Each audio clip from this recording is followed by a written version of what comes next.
जब लग गुरु मिले न सांचा, तब लग गुरु करो 10 पांचा। क्या गुरु बदल सकते हैं? क्या गुरु बदलने से पाप लगता है? आध्यात्म के इस मैदान में आखिर सही गुरु कौन है?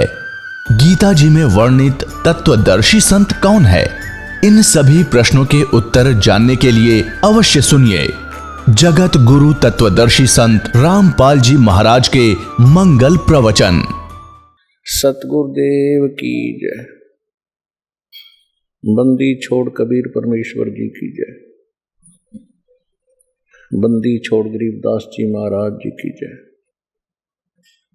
स्वामी रामदेवानंद जी गुरु महाराज जी की जय हो।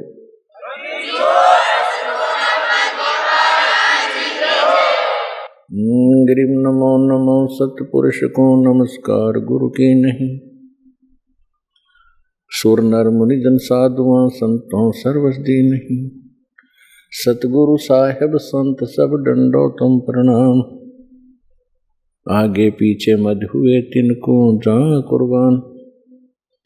नराकार निर्विषम काल जाल वैभंजनम निर्लेपम निज निर्गुणम अकल अनुवेशुंदनम। सोहम सुरति समापतम सकल समाना निर्तल।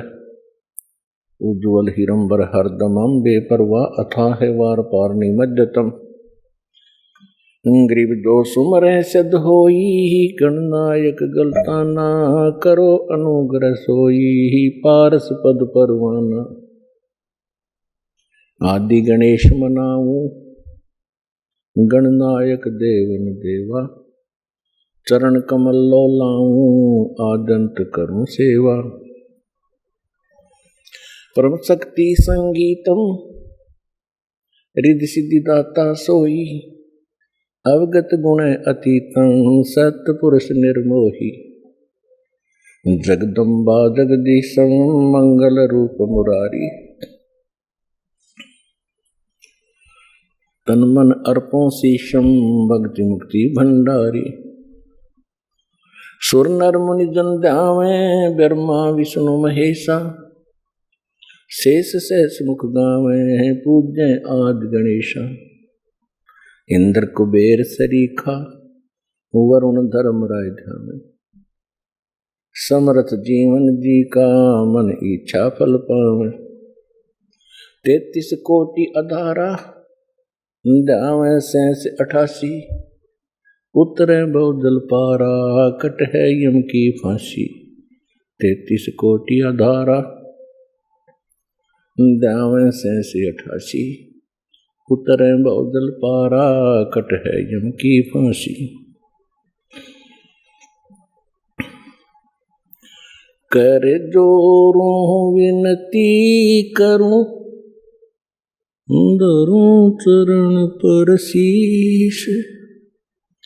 गुरु जी राम देवानंद जी महाराज ने दियो नाम बख्शीश।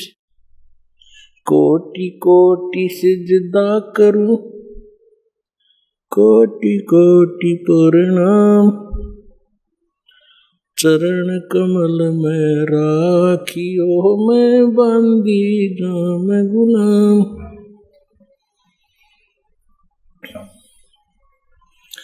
कुत्ता हूँ गुरुदेव का रामपाल दास का नाम। गले प्रेम की जेवड़ी जाखे तो जाऊं। तो करो तो बावड़ू दूर दूर करो तो जाऊं। जो राखो तो ही रहूं जो देवो सो खाऊं। जय इब के सतगुरु मिले सब दुख आँखों रोए। चरणों ऊपर शीश धरूं कहूँ जो कहनी हो। कबीर साईं मिल लेंगे पूछेंगे कुशलात, आदि अंत की सब कहूँ, अपने दिल की बात। गुरु जी तुम ना भूलियो, चाहे लाख लोग मिल जाहीं, हम जैसे तुमको बहुत हैं, तुमसे हमको नहीं। तुमरे विसारे क्या बने, मैं किसकी शरण में जाऊं, शिव वृंच मुनि नारदा, इनके हृदय न समाऊं। अवगुण किए तो बहुत किए, करत न मनिहार, बावे बंदा बख्श दियो, बावे गर्दन उतार। अवगुण मेरे बाप जी, बख्शो गरीब नवाज, जो मैं पूत कुपूत हूँ, बोर पिता को लाज। मैं अपराधी जन्म का, नक्सिक बरे विकार, तुम दाता दुख भंजना, मेरी करो सुमर। सुरत करो मम साइया, हम हैं भवजल माही, आप ही बह जाएंगे जो, तुम न पकड़ोगे बाँ। हे बंदी छोड़ दयाल जी, तुम तक हमारी दौड़े, जैसे कागज जहाज का, सोजत और निठोरे।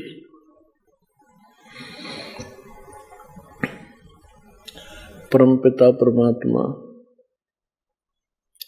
सर्व सृष्टि के रचनहार कबीर परमेश्वर जी,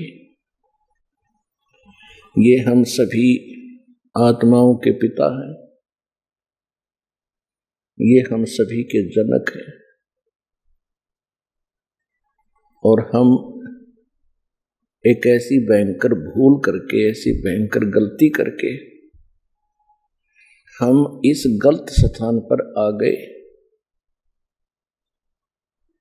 और उसके उपरांत हमें अपनी गलती का एहसास हो रहा है, क्योंकि एक प्रश्नवाचक चिन्ह आज तक किसी से हट नहीं पाया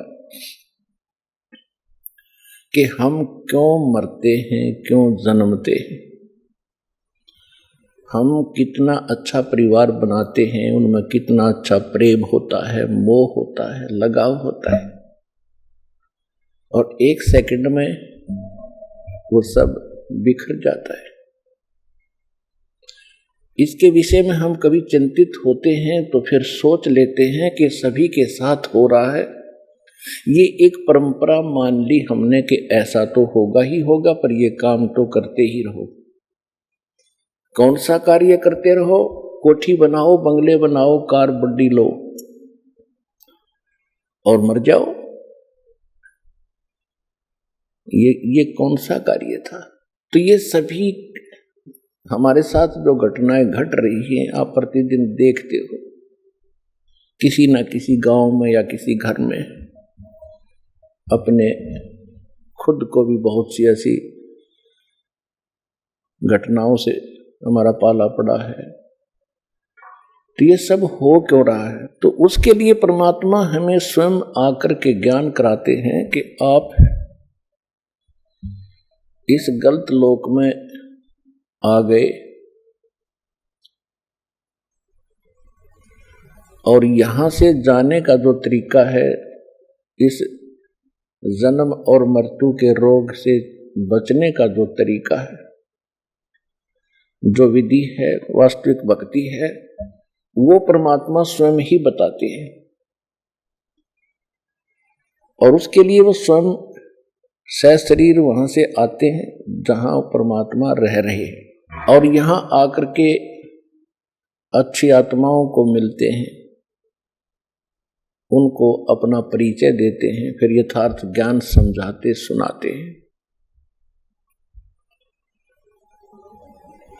और यहां पर दो शक्ति काम कर रही है, एक तो परमात्मा है और दूसरा ये काल भगवान है। इस काल भगवान को ही हम ब्रह्म कहते थे, और जो वेदों के ज्ञाता माने जाते थे वो कहा करते थे कि ब्रह्म सुप्रीम पावर है, ब्रह्म से ऊपर कोई परमात्मा नहीं है। ब्रह्म कहाँ रहता है? वो ब्रह्म लोक में रहता है। फिर पूछते थे परमात्मा है कैसा? कि वो निराकार है। तो पुण्यात्माओं, अब आपको परमात्मा का दिया हुआ वो ऐसा ज्ञान प्राप्त हो चुका है कि उस ज्ञान की तुलना में आप बहुत आसानी से तोल सकते हो, जांच सकते हो। जो हमारे धर्म गुरु ऋषि महर्षि जो हमें ज्ञान दिया करते थे, वो कितने भगवान से परिचित थे, वो कैसा उन्होंने भगवान को जाना था। और परमात्मा ने आकर जो ज्ञान दिया है वो हमारे सदग्रंथों में पहले ही विद्वान था। और जिनको हम विद्वान माना करते थे और जो संस्कृत भाषा बड़ी धारावाहिक बोला करते थे, उनके ज्ञान के सतर का अब हमें पता चला। उनको अपने अध्यात्म धर्म ग्रंथों का कै ख भी पता नहीं था, कै ख भी पता नहीं था। ये सुनी सुनाई कथाएं वो सुना रहे थे, फिर आगे उनसे सुनकर कोई और सुना रहे थे। ये एक लोक वेद बनकर हमारे हृदय में समा गया था कि बस इतना ही है ये ज्ञान अध्यात्म, और यही है भगवान जो ये हमें बता रहे हैं। तो इसके ऊपर हमारा कोई भी ऑब्जेक्शन नहीं रहा था। जिस भी धर्म में हम जन्मे थे वही कथाएं हम परंपरागत सुनते आ रहे थे, और हम संतोष कर लिया था। हमने संतुष्ट हो चुके थे कि जो साधनाएं मैं कर रहा हूं, मेरा साथी भी कर रहा है, रिश्तेदार भी कर रहा है। जहां जाते हैं उसी प्रकार मंदिर में जाते हैं, मूर्ति पूजते हैं, जल चढ़ाते हैं, या कोई मंगलवार का प्रसाद बांट देते हैं, व्रत रखते हैं। ये था एक लोकवेद, और ये त्रुटि थी हमारे अध्यात्म गुरुओं की। जो आध्यात्मिक जो टीचर गुरु थे वो बिल्कुल निल थे, वो डल थे, उनको भक्ति मार्ग का कतई पता नहीं था। यहां तक कि हमारे जो महर्षि माने जाते थे, ऋषि महर्षि ब्रह्मा विष्णु महेश, जिनको हम सुप्रीम पावर मानकर उनको समर्पित थे, उनको भी भक्ति मार्ग का कै ख का पता नहीं।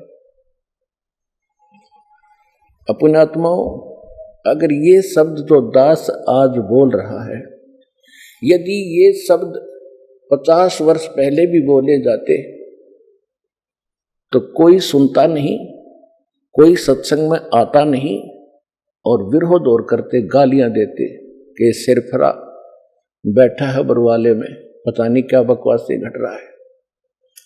तो परमात्मा आए थे स्वयं 600 वर्ष पहले, दाता कबीर भगवान, वो यही ज्ञान दिया करते थे जो दास आज उनका बताया हुआ आपको सुना रहा हूं।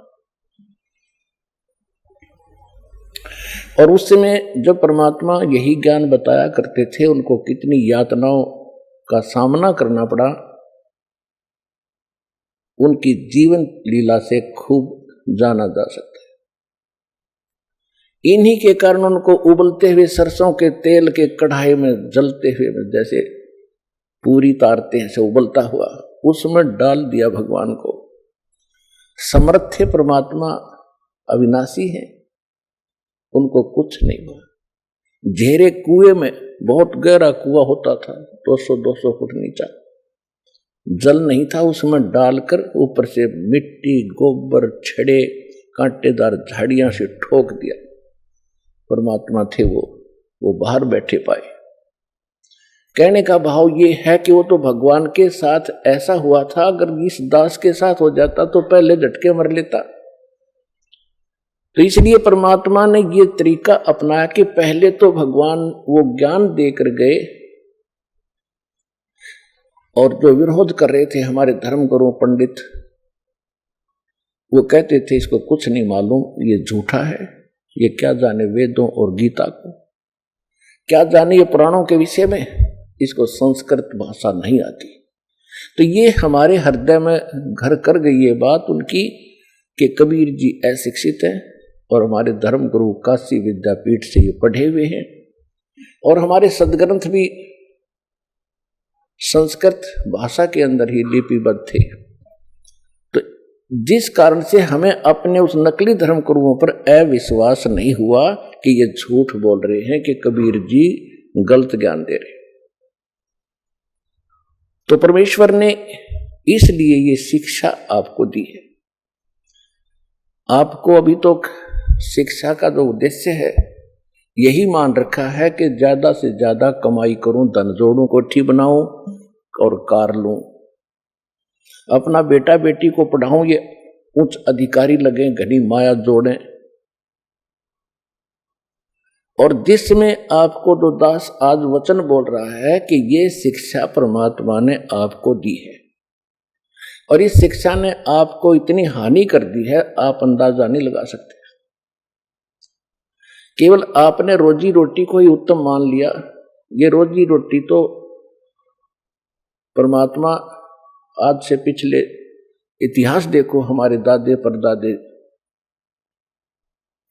वो भी अपना टाइम पास कर गए, भले ही झोंपड़ियों में रहे हो, लेकिन कितनी शांति थी, कितने निरोग रहते थे, कितनी बुराइयां नाम मात्र भी नहीं थी। और आज आप देख रहे हो जहां इस माया का प्रवेश हो जाता है वहां जीव चैन से नहीं रह सकता, रात और दिन दुखी रहता है। तो इस आग में परमात्मा ने 3 युग तक हमें जलने नहीं दिया। अभी 50-60 वर्ष पहले से हिंदुस्तान के अंदर इस शिक्षा की शुरुआत हुई है, और अब ये चरम सीमा पर पहुंच गई 10-15 वर्ष 20 वर्ष पहले से। अब परमात्मा ने इस समय कितने अच्छे इंस्ट्रूमेंट दिए, इंटरनेट बना दिया, मोबाइल बना दिए, इलेक्ट्रॉनिक ये टीवी चैनल बनवा दिए, डीवीडी और सीडी बनवा दी, एक छोटी सी चिप बनवा दी जिसमें 100 घंटे का सत्संग आ जाता है, मैटर आ जाता है। तो इतना अज्ञान हो चुका था, उस अज्ञान को हटाने के लिए परमात्मा ने ये सुविधाएं दी आपको, और उसका ये परिणाम है कि आज आप वो बातें सुन रहे हो जो भगवान 600 वर्ष पहले सुनाया करते थे और मार खाया करते थे। तो ये परमात्मा ने यही तरीका अपनाया कि जब तक इनको अक्षर ज्ञान नहीं होगा ये भगवान नहीं पहचान सकते, और ये बच्चे ऐसे ही भ्रमित रहेंगे। तो परमेश्वर ने ये 600 वर्ष पहले बता दिया था, वैसे तो 4 युग पहले ही परमात्मा ने इस काल से कह दिया था,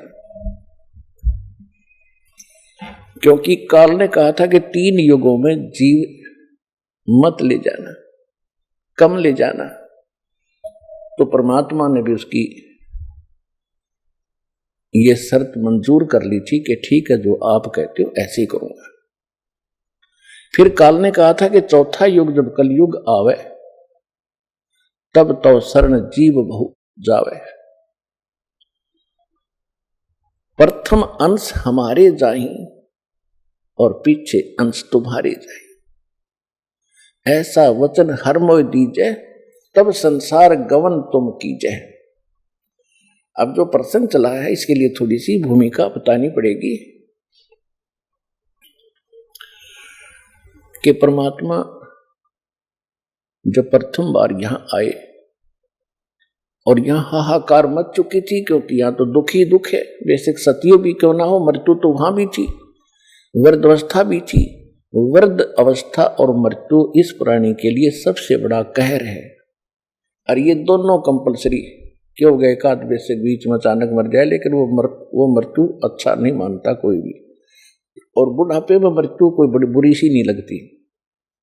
तो ये कंपलसरी है, बुढ़ापा भी और मृत्यु भी, और दोनों महादुख। तो परमात्मा जब वहां से आए कि ये बहुत दुखी हो लिए हैं, अब इनकी अकल ठिकाने आगी होगी, इनको सच्चाई बताऊंगा, यथार्थ ज्ञान दूंगा। तुम यहाँ के रहने वाले नहीं हो, तुम सतलोक में रहते थे, वहाँ कोई अभाव नहीं, वहाँ कोई मृत्यु नहीं, वहाँ कोई वृद्धावस्था नहीं, वो शरीर दूसरा मिलेगा आपको। तो ये सब ज्ञान देने के लिए परमात्मा उद्देश्य लेकर आए। जब इस 21 ब्रह्मांड में प्रवेश होता है तो सबसे पहले ये काल वहां बैठा होता है, और वहीं पर इसने एक तपस्शिला बना रखी है जिसके ऊपर 1 लाख प्रतिदिन मानव शरीरधारी प्राणियों को ये उसके ऊपर भूनता है, उनसे निकले हुए गंध को ये खाता है, और जीवात्माएं फिर अपने कर्मानुसार पुनर्जन्म के अंदर आ जाते। यहां एक ऐसा रूटीन बना रखा है, ऐसा प्रोसेस है, इसका प्रोसीजर है।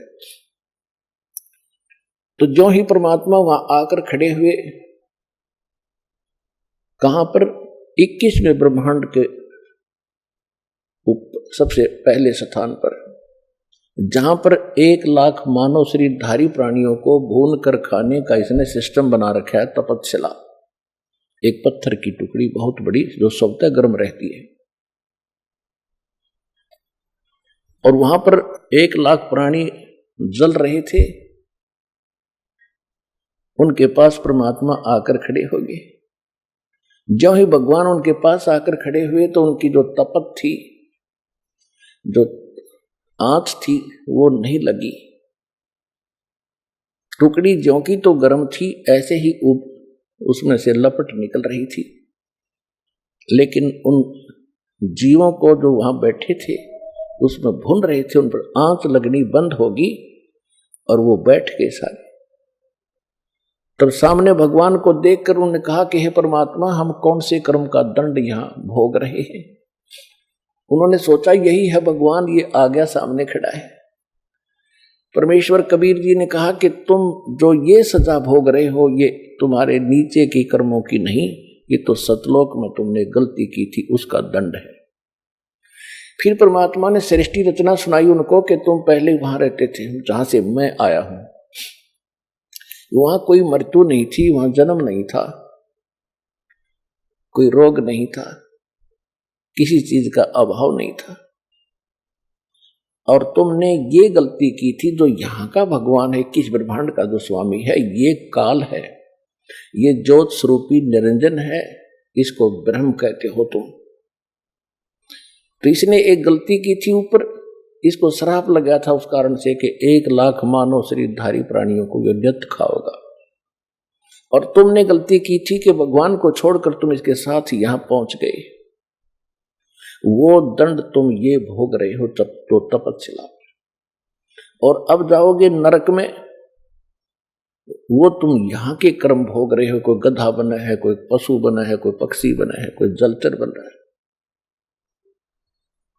और उस तपस्या के ऊपर सभी गए हुए थे, धर्मगुरु भी थे, आम जनता भी थी। उस समय सबकी अकल ठिकाने थी कि हमसे कोई भूल बड़ी है, जिस कारण से गुरु भी वहीं तपस्या पर भूलने जा रहे थे, और 1-2 चेला भी साथ मर रहा था, उसके साथ गया था। तब परमात्मा से उन्होंने पूछा, भगवान ऐसी कौन सी साधना है? तो भगवान परमात्मा कबीर जी ने बताया कि मैं जो विधि बताता हूं, इसमें एक सतनाम है, एक सार नाम है। उसकी भक्ति से तुम पूर्ण मोक्ष हो गए, इस तपस्या पर नहीं आओगे। तब वहां तो मरते सभी कह रहे थे, भगवान हमने वो मंत्र दे दो, हम खूब भक्ति कर लेंगे। परमात्मा बोले कि अब तो वो बात तुम्हारे हाथ से जा चुकी है। जब तुम जाए धरो जग नर देहा, तब तुम करना मेरे सत शब्द स्नेहा। जब कभी तुम्हें मनुष्य जीवन प्राप्त हो, तुम्हारे संस्कार अच्छे हो, मनुष्य जीवन प्राप्त हो और मेरा कोई दास उस सतनाम को दे रहा हो, वहां जाके नाम लेना, उस नाम से मोक्ष होगा। तब वो कहते हैं भगवान बहुत भारी भूल बनी हमसे, और अब के मनुष्य जीवन मिल गया तो ऐसा संत खोजेंगे जो सतनाम और सारनाम दे रहा होगा। परमात्मा कहते हैं कि तुम ऐसे वायदे तो मुसीबत में ही करते हो, जब तुम सुखी होते हो तब कभी ये सोचते नहीं। दुख में सुमरण सब करे, सुख में करे ना कोई, जय सुख में सुमरण करो तो दुख कहे क्यों होए। सुख में सुमरण किया नहीं, दुख में करते याद, कहे कबीरता दास की कौन सुने फरियाद। परमात्मा कहते हैं कि जब तुम पर आपत्ति आती है तो भगवान खोजते हो, और जिस समय तुम सुखी होते हो तो बकवाद खोजते हो। यदि आप सुख में भी भक्ति कर रहे होते तो दुख नहीं होता, और जब आपत्ति आई तो अब कह रहे हो हम भक्ति कर लेंगे, कि अब नहीं बनेगी बात। जब तुम्हें मानव शरीर प्राप्त हो और सतनाम और यसार नाम का ये कोई प्रचार कर रहा हो, उस संत मेरे से नाम लेकर अपना मोक्ष करा लेना। और जिसको तुम वो धर्म गुरुओं को भगवान बता रहे थे जो मरने के उपरांत तपस्या प्रभु ने जा रहे थे नकली, उनसे कह रहे थे कि तुम ब्रह्म को सुप्रीम पावर मानते थे ब्राह्मणों, ये ब्रह्म तो काल है जिसका 21 ब्रह्मांड के अंदर जाल है, उसको तुम समझ नहीं सके और आप ब्रह्म को निराकार बताते हैं। अब देखो इनको खाने के लिए वो ब्रह्म आ रहा है, वो काल आ रहा है, वो देखो सामने से। अब काल ने अपना टाइम फिक्स कर रखा है, और उस टाइम के समय वो सभी जितनी भी आत्माएं उस तपस्या के ऊपर भुनी जाती हैं, वो भुनने के बाद अपने आप निकल जाती है। तो उसका वो समय हो चुका था, वो उस आहार करने के लिए आया था, उसने सोचा था वो सब चली गई होंगी, लेकिन परमात्मा इस काल से ऊपर पावर शक्ति ज्यादा है, परमात्मा के सामने ये काल रुक जाता है। यहां पर समय प्रधान है और समय के ऊपर परमात्मा प्रधान है। तो उनको रोक दिया दाता ने, ये दिखाने के लिए कि ये देखो वो आ रहा तुम्हारा भगवान जिसको तुम निराकार कहते हो। सामने क्या देखा? ओछा माथा, लंबे दांत और बड़ा भयंकर विकराल शरीर उसका। कहा मालिक ने कि वो आ रहा है तुम्हारा भगवान जिसको तुम परमात्मा कह रहे हो, जिसको तुम ब्रह्म कह रहे हो, ये तो काल है। जो गीता अध्याय नंबर 11 के श्लोक नंबर 32 में कहता है कि अर्जुन मैं काल हूं और अब सबको खाने के लिए आया हूं, प्रवृत्त हुआ हूं। तू ना युद्ध करेगा तो भी मारूंगा इनको। परमात्मा ने बताया कि ये है वो तुम्हारा भगवान। अब उसको देख करके सब फिर घबरा गए। परमात्मा बोले तुम जाओ यहां से। वो सभी उड़ा दिए वहां से। वो आगे जहां उन्होंने जाना था, धर्मराज के दरबार में आते हैं, वहां उनका अकाउंट तैयार मिलता है, किसने कौन सी जोनी में जाना है, स्वर्ग जाना है, नरक जाना है, या फिर पशु पक्षी बनना है, वो अलग से दंड है। इतने में वो काल भगवान वहां आकर खड़ा हो गया मालिक के निकट। उस समय परमात्मा ने अपना रूप जो था, अपने लड़के जोगजीत, जो सतलोक के अंदर परमात्मा ने सबसे पहले 16 पुत्र उत्पन्न किए थे वचन से, उनमें से एक जोगजीत भी है। उस जोगजीत के रूप में परमात्मा वहां खड़े थे। सामने से वो सरपुरुष जिसको ब्रह्म कहते हैं काल, वो आ रहा था। जब उसने देखा काल ने कि ये जोगजीत कैसे आ गया, उसको ये मालूम था कि परमात्मा का कोई संदेश लेकर आया है ये, क्योंकि अधिकतर परमात्मा उन्हीं को इसके पास भेजते थे जब ये सतलोक में था। तो सबसे पहले काल भगवान ने ब्रह्म ने पूछा कि जोग जी तू यहां किस लिए आया? कोई पिताजी का आदेश है मुझे सुना, उसके बाद फिर मैं तुझे जान से मारूंगा, तुझे ऐसा कूटूंगा तू याद रखेगा। तूने मेरे को सतलोक से निकाला था, मैंने तेरे सामने हाथ भी जोड़े थे, तूने मेरी एक नहीं सुनी थी। और पहले तो मुझे आदेश बता, कोई परमात्मा का लेकर आया है, तो उसके बाद फिर तो होले होशियार। तो परमात्मा ने कहा कि सुन ले ज्योत निरंजन, आदेश परमात्मा का, मैं नीचे जाऊंगा, नीचे के ब्रह्मांडों में जाऊंगा, पृथ्वी लोक पर जाऊंगा, स्वर्ग लोक में जाऊंगा, सब देवों को समझाऊंगा, उनको परमात्मा की जानकारी दूंगा। और आपने सबको मिसगाइड कर दिया, सबको गलत ज्ञान बता रखा है, गलत साधना करके कोई कुत्ता बना, कोई गधा बना, कोई सूअर बना है, किसी को कैंसर हुई है, हाहाकार मचा हुआ है, कोई जीव सुखी नहीं इस गंदे लोग। इनको सच्चा नाम दूंगा, सच्चा ज्ञान दूंगा, सच्चे भगवान की मैं कथा सुनाऊंगा। और परमात्मा ने मुझे ऐसा मंत्र दे दिया सतनाम और सारनाम का, सबको सारनाम और सतनाम दूंगा, सब निर्बाध सतलोक चले जाएंगे। और तेरी पोल पाड़ूंगा, तू काल है, तू अपने आप में भगवान बन बैठा है यहां पर। तब काल ने सोचा ये तो मेरा नाश करेगा, मेरा बाग उजाड़ेगा, इसको यहीं अब खत्म करूंगा। इस उद्देश्य से लेकर के कहने लगा जोग जी तू होशियार, तू जाके दिखा नीचे। अब जो ही परमात्मा की तरफ वो दौड़ा अटैक करने के लिए, तो परमेश्वर ने सतनाम का सिमरण किया। उसको ऐसा झटका लगा, वो ऐसा गिरा नीचे, इतना भयभीत हो गया, उसको ऐसा अटैक हुआ।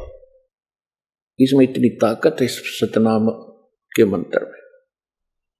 ये अध्यात्म पावर है, और अध्यात्म पावर बहुत प्रबल होती है। इतना भयभीत हो गया कि वहां से कहते पाताल में जाके गिराइए, परमात्मा इसके साथ साथ गए। ये बहुत भयभीत हो गया, हाथ जोड़ने लग गया। परमेश्वर ने कहा कि ऊपर ही चलो ही, या कोई और सुनेगा हमारी बातों को, तो ऊपर चल। इसको फिर लाए, ऊपर ले गए, और ऐसे गिरा पड़ा रहा नीचे जैसे पक्षी की पंख कट जाती हैं, उड़ नहीं सकता, तड़प रहा होता है। तब इसने पैर पकड़ दिए, नीचे नीचे सरक गए कबीर भगवान के, जब जोग जीत रूप में मालिक वहां खड़े थे। चरण पकड़ के रो रहा है कि तू मेरा बड़ा भाई, मैं तेरा छोटा भाई। छोटे तो गलती कर देते हैं, बड़े अक्षमा किया करते हैं, मुझे माफ कर दो, मैंने तो एक भाई समझकर तेरे साथ ये डिठाई कर दी, ये गलती कर दी। आप तो बख्शनहार हो, मैं तो आपको पिता का स्वरूप मानता हूं, मुझे माफ कर दो। अपने आत्माओं, यहाँ प्रत्येक प्राणी के अंदर ऐसा स्वभाव है, क्योंकि यथा राजा तथा प्रजा, तो हम सभी में ये वही दोष है। जब हमने काम निकालना होता है तो चरण पकड़ लेते हैं, हाथ जोड़ते हैं, चापलूसी करते हैं। उससे पहले हम अपनी ताकत का इजहार भी करते हैं कि इसको डरा धमका के कुछ काम करा लूं। जब देखते हैं कि सामने वाला ताकतवर है तो हम उसके चापलूसी करके अपना उल्लू सीधा करना चाहते हैं। परमात्मा ने कहा कि मेरे पैर छोड़ दो। नहीं, तब छोड़ूंगा जब आप मेरी कुछ शर्त मंजूर कर लगे। परमेश्वर ने कहा कि बोल तेरी क्या शर्त है। एक तो ये है कि 3 युगों में जीव कम ले जाना, और चौथा युग जब कलयुग आवे तो आप कितने ही जीवों को निकाल ले जाना। परमात्मा को मालूम था कि 3 युगों में ये प्राणी मेरे काबू में आवेंगे नहीं, क्योंकि इनको सुख रहेगा। सतयुग के अंदर बहुत पुण्यात्मा आत्माओं का जन्म होता है, और जैसे संस्कार लेकर प्राणी यहां उत्पन्न होता है, परमात्मा उसकी वैसी ही व्यवस्था उसके अनुसार कर देता है। तो सतयुग में पुण्यकर्मी प्राणी होते हैं, सुंदर आबहवा होती है, लाखों वर्ष का जीवन होता है, बाप से पहले पुत्र नहीं मरता और पत्नी विधवा नहीं होती, इतना अच्छी व्यवस्था रहती है, लाखों वर्ष का जीवन होता है, तगड़े तगड़े शरीर, लंबे लंबे बड़े फलदार वृक्ष होते हैं, कोई चीज का अभाव नहीं। जैसे आज हम मेहनत करते हैं गेहूं चने बनाने के लिए, इतने सब तो उगे रहते हैं, सब तो इतने रहते, तोड़ दो खा लो और रख लो, बाकी पड़े खड़े रहो, उन्हीं से झड़झड़ा कर फिर अगली बार फिर उग जाते हैं, इस तरह रहता है वहां पर। तो उसके बाद त्रेता युग आता, उससे कुछ कम संस्कार के लोग उत्पन्न होते हैं। द्वापर में फिर उनसे भी कुछ कम अच्छे किस्मत के होते, लेकिन दुख फिर भी कम होता है। जब तक इस प्राणी को दुख नहीं होता तब तक ये भगवान याद नहीं करता, कोरी बकवाद याद करता है, ये ऐसा स्वभाव बन गया। तो परमात्मा को मालूम था कि 3 युगों में ये पार नहीं होंगे, ये सुनेंगे भी नहीं मेरी बात। फिर चौथे युग में परमात्मा ने कहा ठीक है भाई, तेरी ये शर्त मैंने मंजूर कर ली, और बोल। फिर कहा कि पहले चौथे युग में परमेश्वर ने कहा कि चौथा युग जब आएगा मैं अपना कोई अंश भेजूंगा और पूरी पृथ्वी पर मेरा ही उपदेश रहेगा, मेरा ही ज्ञान रहेगा, मैं एक ही भगवान रहूंगा। तब इसने सोचा यह तो बात बिगाड़ेगा, तो काल ने कहा कि एक शर्त मेरी और है भगवान, कि पहले मेरे प्रचारक जावें, आपका बाद में आवे। परमात्मा बोले चल ठीक है, ये भी तेरी स्वीकार कर ली। इसने इस प्रकार कई शर्त परमात्मा से रखी, दाता ने इसकी वो सब स्वीकार कर ली। तीसरी शर्त यह रखी थी कि आप जोर जबरदस्ती ना करना भगवान,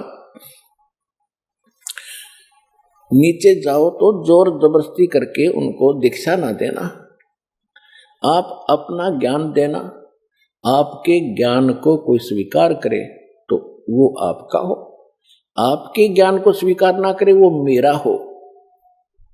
ये तो मालिक को पता था कि जब तक इनको ज्ञान ही नहीं होगा तो ये मेरे कैसे हो सकते। परमात्मा बोले भाई ठीक है। फिर इसने शर्त रखी जी, एक शर्त और है, क्या कि पहले मेरे प्रचारक जाएंगे, आपका फिर बाद में आवे कलयुग में। परमात्मा ने कह दिया कि ठीक है, ये तथास्तु, हम बाद में चले जाएंगे। जब इसने देख लिया, क्योंकि जीव है ये भी, और जीव की बुद्धि जीव सत्र की होती है, और कबीर परमात्मा है, सर्वशक्तिमान है, सर्वज्ञ है। तब उसने क्या देखा कि अब ये क्या करेगा, चौथे युग में आएगा, कर लेंगे जो करना है। एकदम खड़ा हो गया, गर्द निकली बच्चा सुखी, इस फार्मूले से खड़ा हो गया। तो तब कहा कि जाओ जोग जीत संसारा, जीव न माने कहा तुम्हारा। फिर कहते 12 पंथ करूं मैं साचा, और नाम तुम्हारा ले करूं अवाचा। उन 12 पंथ नाम जो ले ही, वो हमरे मुख आन समोही, और अनेक पंथ चलाऊं, या विद जीवा को भरमाऊं, देवल धाम और मंदिर पुजवाऊं, और ऐसी भक्ति दृढ़ करवाऊं, नकली भक्ति दृढ़ करवाऊं, और जाइयो जोग जीत संसारा, फिर जीव न माने कहा तुम्हारा। जीव तुम्हारा कहा न माने, हमरी ओढ़ हो बाद बखाने। ऐसे अज्ञान से भर दूंगा, मंदिर मस्जिद गुरुद्वारे धाम इनकी पूजा पर दृढ़ कर दूंगा, और तीर्थ व्रत जब तक चतलाऊं, या विद जीवों को भरमाऊं। तीर्थों पर, व्रत के ऊपर, धाम मंदिर, देवल कहते मंदिर को, इनमें दृढ़ कर दूंगा इनकी बुद्धि को, और तेरी कोई नहीं सुनेंगे। जब तुम्हारा पीछे अंश जाएगा उसकी कोई नहीं सुनेगा, और मेरे वकील बन करके तुम्हारे साथ विवाद किया करेंगे। जाइयो जोग जीत संसारा, जीव न माने कहा तुम्हारा। परमात्मा को उसकी बुद्धि के स्तर पर हंसी आ रही थी और परमात्मा ने कहा ठीक है, कलयुग बीते 5500 पाचा, तब ये वचन मेरा होगा साचा।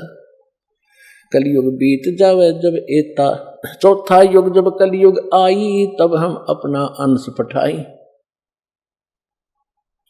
घर घर देखो बोध विचारा, सतनाम सब ठोर उचारा। हाँ, फिर इसने एक शर्त और रखी थी कि हे परमात्मा, जो आप नाम दोगे ना और जिससे वो पार होगा, वो सतनाम मुझे बता दो, ताकि जिसके पास वो सतनाम होगा मैं उसे दूर हो जाऊंगा।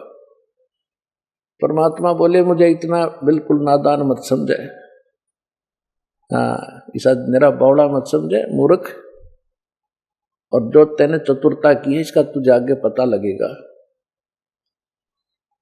परमात्मा ने कहा कि उस सतनाम को नहीं बताऊंगा तेरे को, तू तो जुल्म कर देगा, और उस सतनाम की यह शक्ति तूने देख ली है। जिसके पास, मेरे हंस के पास सतनाम होगा तो निकट जाके दिखा दिए उसके, आप पे पता लग जा कि इसके पास वो सतनाम, तुझे बताने की जरूरत नहीं पड़ेगी। वो सतनाम ऐसा होगा जैसे मैंने सतनाम का सिमरण किया तो पताल में जाके गिरा था, और जिस हंस के पास ये सतनाम होगा उसकी ये हालत होगी, कुछ छेड़ के दिखा दियो मेरे बच्चे को।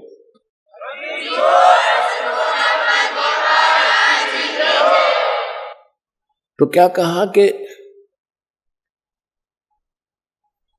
चौथा युग जब कलयुग आई, तब हम अपना अंश पठाई। घर घर देखो बोध विचारा, सतनाम सब ठोर उचारा। सतनाम सुना सुना था राधा स्वामी वालों से, इन राधा स्वामी वालों ने सतनाम के कै खगाए पता नहीं, ये खान का है कि पीने का है, ये कोई सतलोक है या कोई स्थान है या कोई नाम है या भगवान है। ऐसे बच्चों जैसी व्याख्यान की सुनकर पढ़कर देखो इनके महापुरुषों की पुस्तकें। तो संत मत प्रकाश भाग 1, 2, 3, 4 नरेडंगे पर रखे इन्होंने। वही सतनाम, वही सचखंड, वही सतलोक, वही सारनाम, वही सत्सबद, हर वही असली राम, वही हमारी सतनाम, हमारी जात। सतनाम ये 2 अक्षर का होता है और इसकी आज तक छींट नहीं लगने दी। हाँ, परमात्मा जब आए उन महापुरुषों से मिले, उनको सतनाम दिया था, लेकिन उनको प्रतिज्ञा दिला दी थी कि इसका जिक्र ना करना, नहीं तो नाश हो जाएगा बने बनाए हमारे इस सारे मिशन का। तो जिन महापुरुषों से मालिक मिले, उस सतनाम उनको दिया, उनसे प्रतिज्ञा दिला दी थी, धर्मदास मेरी लाख दुहाई। ये मूल ज्ञान दास बता रहा है, ये न कबीर पंथियों के पास है, और ये मूल नाम के अंदर कंप्लीट कोर्स आता है। कंप्लीट कोर्स जो प्रथम 7 मंत्र, दूसरा 2 अक्षर का सतनाम और फिर एक सार नाम, ये है मूल नाम। और जो दास आपको ज्ञान बता रहा है सृष्टि रचना आदि, सृष्टि रचना का जो विशेष कुछ ऐसा अंश है जो आपको किसी ग्रंथ में नहीं मिलेगा, कबीर पंथ के कबीर सागर में भी नहीं मिलेगा, क्योंकि उसमें काफी अंश निकाल दिए गए थे। तो ये परमात्मा ने कहा था कि वो मूल ज्ञान और मूल नाम छुपा के रखना। कब तक? फिर बताया है कि कलयुग बीते 5500 पाचा, तब ये वचन मेरा होगा साचा। कलयुग बीत जावे जब एता, तब सभी प्राणी परम पुरुष पद चेता। कि जब 5500 वर्ष कलयुग बीतेगा, उस समय घर घर परमात्मा, बोध माने ज्ञान, कबीर परमात्मा के ज्ञान की चर्चा जुबान जुबान पर घर घर होगी। अब आप देख रहे हो जितने भी बच्चे हैं परमात्मा की शरण में आए गए हैं, किसी के घर पर मोबाइल चल रहा है, किसी के घर पर कोई टीवी में सीडी लगा रखी है और आरती हो रही है, सिमरन चल रहा है। जहां जहां भी आप जाते हो, क्योंकि हमारा मार्ग ऐसा है कि जब भी आप सफर कर रहे हो तो भक्ति करनी है। कोई जैसे आप यहाँ से जाते हो, यहाँ के लिए आते हो, ट्रेन में आते हो, बसों में आते हो, अपनी गाड़ियों में आते हो, तो रास्ते में अवश्य सिमरन करते हो कोई सुबह का समय हो गया, सुबह की आरती को, दोपहर की, फिर शाम की, दिन में मंत्र। तो इस तरह ये पूरे वातावरण में ये परमात्मा का जो यथार्थ भक्ति है, इसकी ऐसी फैल रही है, ये पूरे विश्व में जा रही है। और अभी तक विश्व के अंदर ये गाने बजाने, बकवाद, चर्चा और ये जो निंदा चुगली, इस तरह की बातें, जो विचार विमर्श होते हैं, ये वायुमंडल में घूमते रहते, शब्द खंड नहीं होता। और अब ये वचन चलेंगे परमात्मा की सतवाणी के और सिमरन की, जो सिमरन करने से आपको तो ताकत आती ही है, वो जो बाहर निकलता है एक मंत्र, उपदेशी पूर्ण संत से लेकर फिर जाप करते हो, बाहर निकालते हो, तो वातावरण में फैलता है। तो इस प्रकार ये सारे मालिक की वाणी चलती है। तो ये वो जो वचन पहले समाज में घर कर चुके हैं, सबके दिमाग बदले हुए हैं, माया की जोड़ तोड़ में लगे हुए हैं, उनके अंदर फिर कुछ संतोष आने लगेगा। जो पुराने विचार हैं उनको इसमें ऐसी ताकत, जैसे आप देखते हो गंदी हवा ऊपर उठ जाती है, शुद्ध हवा नीचे आ जाती है। तो परमात्मा के जो वचन ज्ञान आप सुन रहे हो, टीवी पर सुन रहे हो, चिप में सुन रहे हो, मोबाइल से, तो मेमोरी कार्ड से चला रहे हो, या वैसे अपना सांस का सिमरन कर, तो ये शुद्ध यथार्थ भक्ति है। ये वातावरण में नीचे नीचे रह जाएगी। और जो ये पहले की बकवादें हैं, जो लड़ाई झगड़े घर घर में हो रहे हैं, आपस में लड़ते रहते हैं, तो ये सारे समाज में घूम रहे, तो सबके माइंड पर टकरा कर वो सबको ऐसे बेचैनी पैदा कर रहे हैं। अब धीरे धीरे सब में शांति आएगी और वो जो पहले वाले विचार ऊपर उठ जाएंगे, वो आपको अफेक्ट करने की रेंज में नहीं रहेंगे। एक उदाहरण सुनाता हूं आपको। एक साधु संत अपनी किसी शिष्या के घर चला गया। उस लड़की के, उस माई के घर पे उसकी बहन आई हुई थी, और उसकी बहन की लड़की विधवा हो चुकी थी। और उस संत के साथ 2-4 भक्त और भी साधु थे, उन सब ने वहां पहुंच गए। तो उसकी जो शिष्या थी उस संत की, उसने अपनी बहन का सहयोग लिया खाना बनाने में, कि बहन खाना बना, कई भक्त आ गए हैं, महात्मा जी आए हैं।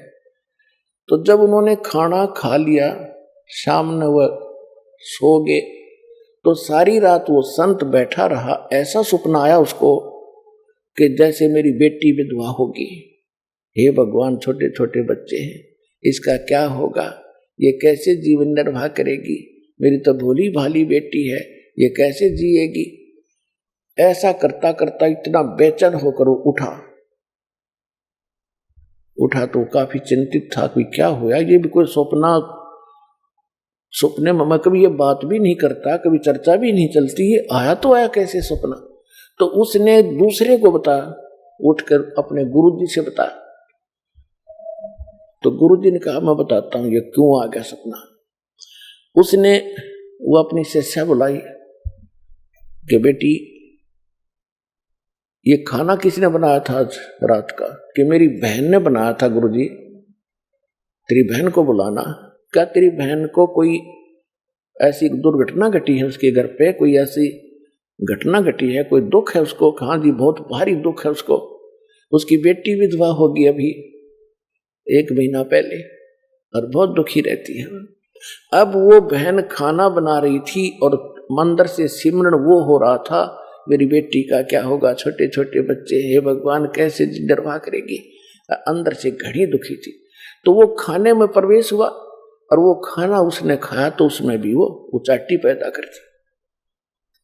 तो ये सूक्ष्म विचार आपको ऐसे प्रभावित किए हुए हैं और ऐसी ही प्रेरणा सब में बनी हुई है। सपने में नो दुखी और जागृत में दुखी है ही, सबको मालूम है, कोई जीव सुखी नहीं। तो परमात्मा की ये जो वाणी अब चल रही है, ये बहुत प्रचुर मात्रा में होगी और ये फिर क्या करेगा, पूरा वातावरण ऐसे चेंज होगा, ये ऊपर चले जाएंगे। जो दूसरे वचन हैं जो आज तक सुनते रहे, लेकिन अब उनकी संख्या ज्यादा है, उनकी क्वांटिटी ज्यादा है, हमारी थोड़ी है, तो फिर भी ये ज्यादा प्रभावशाली रहेगा। इनको धीरे धीरे, तो हमारे एक गांव में 10 घर, 20 परिवार हैं, बाकी सैकड़ों 200-300 वो दूसरे चर्चा वाले। तो धीरे धीरे ये प्रचार उन पे भी असर करेगा, अड़ोस पड़ोस में भी, फिर उनकी भी कभी भावना बदलेगी। क्योंकि परमात्मा के बच्चे तो सभी हैं, चाहे कोई आज हिंदू है, मुसलमान है, सिख या ईसाई है, कोई अमेरिका में है, कोई अफ्रीका में है, भारत या पाकिस्तान, बलोचिस्तान, कहीं पर भी पैदा बच्चे उसके सभी के। और उसने सभी बच्चे उतने ही प्रिय होते हैं जैसे बाप को माँ को अपने छोटे से लेकर बड़े तक, चाहे 20 बालक हो, एक जैसे प्यारे होते हैं। वो आपस में बेशक लड़ते रहे, लेकिन माँ बाप के हृदय में उनकी जगह जोखी तो होती है। तो इसी प्रकार आज हिंदू मुस्लिम सिख ईसाई बनकर आपस में बेशक हम लड़ रहे हैं, लेकिन परम पिता ने हमें उतने ही प्रिय है और वो चाहते हैं कि इनका ये झगड़ा मिटे, चैन से रहे। तो उसके लिए ये शुरुआत दाता ने कर रखी है। तो जो प्रसंग चल रहा है हम उसी पर आते हैं कि अब उस परमात्मा ने जो वचन किया था और काल ने भी कहा था कि आप बेशक उस समय में कितने ही प्राणी ले जाना चौथे युग में, तो परमेश्वर ने 600 वर्ष पहले धर्मदास जी से कहा था, धर्मदास मेरी लाख दुहाई, ये सार शब्द की तबार न जाई, सार शब्द बाहर जो पढ़ी, ये बिचली पीढ़ी हंस न तरही। तो पुण्यात्मा परमात्मा ने, कबीर भगवान ने पहले हमारे को एक ज्ञान दिया था इस काल भगवान को, जिसमें कंप्लीट स्पिरिचुअल नॉलेज था, पूर्ण अध्यात्म ज्ञान था। इस काल भगवान के ब्रह्म के अंतःकरण में परमात्मा ने डाल दिया था, समय उसका निर्धारित कर दिया था। उसके बाद वो ऑटोमेटिकली इसके श्वासों के माध्यम से, ब्रह्म के श्वासों के माध्यम से वो बाहर आए। इसने उनको देखा और पढ़ा, इसको पता चला कि इसके अंदर तो वही ज्ञान है जो मेरा पर्दाफाश कर देगा। तो इसने वो मेन जो पार्ट थे, हिस्सा था, मुख्य हिस्सा, अंग उस वेद के कैंसिल कर दिए। 4 वेद रख लिए इसने। इन चारों वेदों में महिमा तो पूर्ण परमात्मा की है, कबीर भगवान की, लेकिन भक्ति की विधि केवल ब्रह्म तक की है। ओम का नाम और ये 500 यज्ञ, इतनी है बस। अब परमात्मा ने उसकी पूर्ति करने के लिए स्वयं आना पड़ता है। चारों युग में संत पुकारे और को के कहा हम हेल रे, हीरे माणक मोती बरसे ये जग चुगता ढेल रे। सतयुग में सत सुकृत कह टेरा, त्रेता नाम मुनिंदर मेरा, द्वापर में करुणा में कहाया, कलयुग नाम कबीर धराया। मैंने चारों युगों में आके ज्ञान दिया।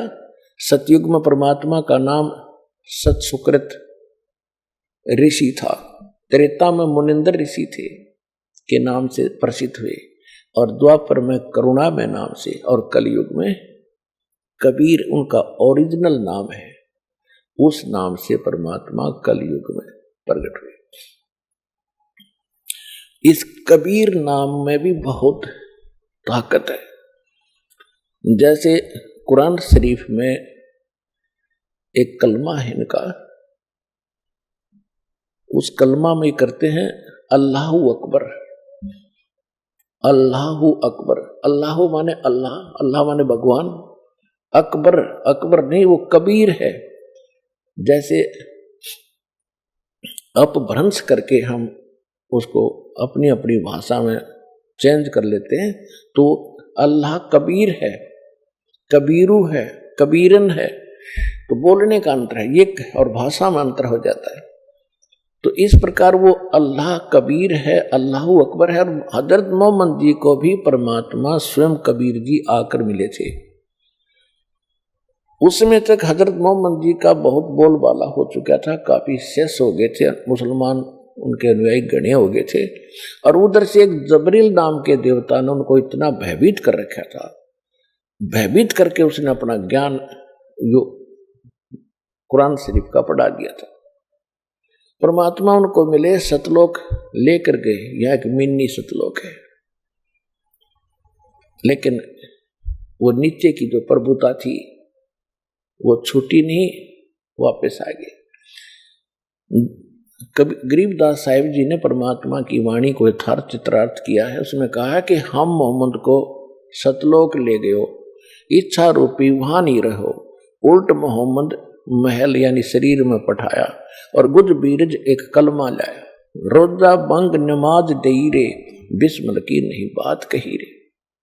अब मुसलमान भाइयों को भी समझा रहे हैं कि हम मोहम्मद जी को हम मिले थे, क्योंकि परमात्मा का नियम है कि अच्छी आत्माओं को मिलते हैं, उनको अपने से परिचित कराते हैं। तो एक आधी आत्मा है जो नहीं समझ सके, भगवान को अनुकूल नहीं चल सके। बाकी कलयुग के अंदर जिन महापुरुषों ने परमात्मा को जाना, उनकी बात को माना, उनके कुछ शुभ नाम दास आपको याद दिलाता है। आदरणीय धर्मदास साहिब जी, आदरणीय मलुकदास साहिब जी, आदरणीय नानक साहिब जी जो सिख धर्म के प्रवर्तक संचालक माने जाते हैं, आदरणीय दादू साहिब जी, आदरणीय गरीबदास साहिब जी गांव छुरानी जिला झज्जर हरियाणा वाले, आदरणीय गीसा दास जी गांव खेखड़ा जिला अब बागपत हो गया उनका, पहले मेरठ जिला था, और आदरणीय रामानंद जी जो ऋषि माने जाते थे, बहुत बड़े विद्वान थे काशी में। इन महापुरुषों को परमात्मा मिले और इनको अपने से परिचित कराया, सतलोक लेकर गए, उनको वापस छोड़ा। तो इन्होंने सत्य को स्वीकार किया और इनको परमात्मा ने वो सतनाम भी दिया। वो सतनाम 2 अक्षर का है, एक उसमें ओम है, एक सांकेतिक है। श्रीमद् भगवत गीता अध्याय नंबर 17 के श्लोक 23 में 3 मंत्रों का जाप का निर्देश है, जिसमें एक तो स्पष्ट है ओम तत्सत। ओम तो स्पष्ट ये ब्रह्म का है, तत् और सत ये सांकेतिक है। एक तत् और ओम दोनों मिलकर के तत् गुप्त है, जो सतनाम प्राप्त है उनको मालूम है वो कौन सा मंत्र है। तो ये दोनों मिलकर सतनाम बनता 2 अक्षर का, और यही 2 अक्षर का नाम धर्मदास जी जाप करते थे, सतनाम। इसको श्वास उश्वास से जाप करना होता है। श्वास जब बाहर छोड़ते हैं एक मंत्र छोड़ना होता है, अंदर लेते हैं जो दूसरा मंत्र सतनाम के 2 अक्षर का। तो इस प्रकार सिमरण किया हुआ है सतनाम की बहुत बड़ी कीमत होती है। उसके विषय में गरीबदास साहिब जी ने एक थोड़ा सा हिंट दिया है कि जो सतनाम तुम्हें प्राप्त है अधिकारी से मिले, जैसे इस दास से ये दीक्षा ले ले कोई, और तीनों नाम भी प्राप्त कर लिए उसने, क्योंकि ये तो आपको देने ही है। जब योग्य हो जाओगे तो बुद्धि भ्रष्ट हो जा किसी मूर्ख की, और वो अपने आप स्वयंभू गुरु बनकर इन मंत्रों को आगे देने लग जावे, तो उससे कोई लाभ नहीं होने वाला। वो तो अपना जीवन नाश कर दिया उसने, क्योंकि गुरुद्रोही हो गया। और जो उसके शिष्य होंगे उनको कतई लाभ नहीं हो, क्योंकि अधिकारी के बिना ये मंत्र काम नहीं करे। अब जैसे एक व्यवहारिक बात है, कोई आपने पासपोर्ट बनवाना है या लाइसेंस बनवाना है गाड़ी चलाने का, यदि कोई डुप्लीकेट ज्यों का त्यों बना दे और नकली अधिकारी दस्तखत कर दे, ठीक है, इसको आप लेकर खुश भी हो जाओगे, गाड़ी भी चलाओगे। जिस दिन पकड़े जाओगे उस दिन आपके ऊपर बड़ी भारी आपत्ति होगी, और जिससे बनवाया हुआ भी जेल और आप भी सजा के पात्र होगे। ठीक इसी प्रकार इस विश्व में आज के दिन इस दास के अतिरिक्त इस सतनाम सार नाम के देने का कोई अधिकारी नहीं है, ये याद रख लेना।